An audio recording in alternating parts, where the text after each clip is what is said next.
he's doing. Mm-hmm. And that's the key and why we want to get you guys in this rifle setup position. I mean, really, this height, this ring is rifle setup. How high you do this is going to determine how that rifle feels underneath you. Mm-hmm. Right. And there, you know, if you, let's say, for example, you have a budget where you can't just swap out rings easily. Some rifles, you can lower the comb and then lower you can adjust it so that there's other ways to deal with that offset. But one way or another, you know, there's a height between your eyeball and the connection to your body that when that angle changes, you know, if this is the height standing, as you go down, that distance gets shorter and shorter till you're prone. And so this height and this height could be significantly different, and that's going to have an effect on your ability to see through the rifle.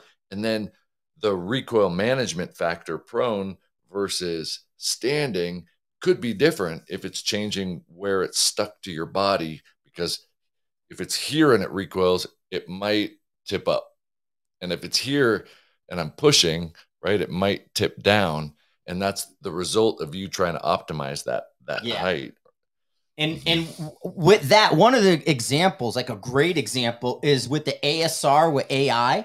They actually lowered the cheek because originally with the MC and the skeletonized stock with AI, you weren't able to get the cheek low enough.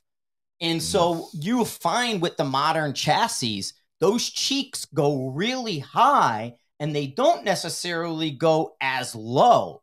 So right there, you want that cheek to be in or your rings to be in a spot that matches your chassis system. Like there was a period with the AI, if you put like lower rings on, your cheek did not go low enough. I ran into that.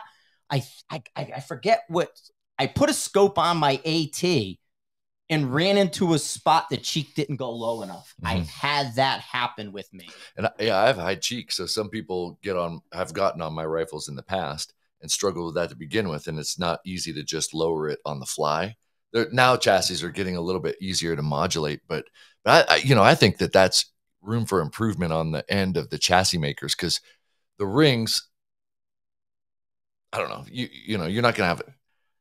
I don't like the idea of adjusting that because it needs to be fixed, but this one, I think the bigger the height, the less of a percentage difference it's going to be between standing and prone. And if it's lower, that's a much more extreme percentage difference in angle, right? You think about it with wind, right? The 30 degrees from 3 o'clock to 2 o'clock is 90% change. And so if you got a small height, you know, that 1 inch or whatever, like less than 2 inch height over bore, and you go from standing to prone, that's a pretty significant change in angle. Whereas if it's a higher one, anyway, you get what I'm saying. I think it makes a big difference. The higher it is, it really does. I mean, it's your car. If you're at work and I basically tell your wife, hey man, I want you to go to your husband's work and don't tell him, but go move the seat of his car. Just a little, 1 notch. Move your seat 1 notch without telling you.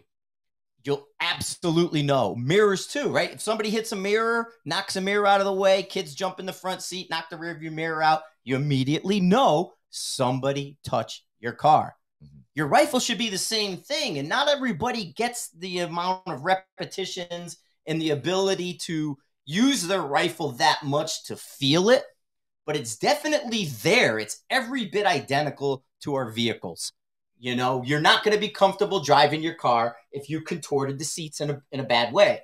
You're going to complain. So if somebody mushes the seat up and you're at yourself, like Chris says, contorted, it's uncomfortable. You're not going to like it. But if somebody pulls the seat back, puts it there and sets it up for you, it's a night and day feeling. Your car seat being proper versus your car seat not.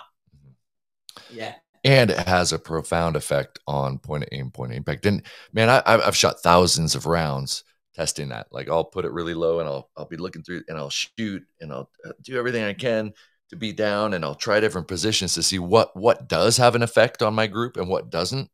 And some things do and some things don't. But when you contort your body weird and you haven't verified and validated what has an effect and what doesn't, odds are when you do something weird, it's going to have an effect on your point of impact. And those effects you kind of have to see for yourself on paper. Yeah, it's cause and effect, right? If you do this, then that will happen. And that's basically what happens with us. If you do this, then that will happen.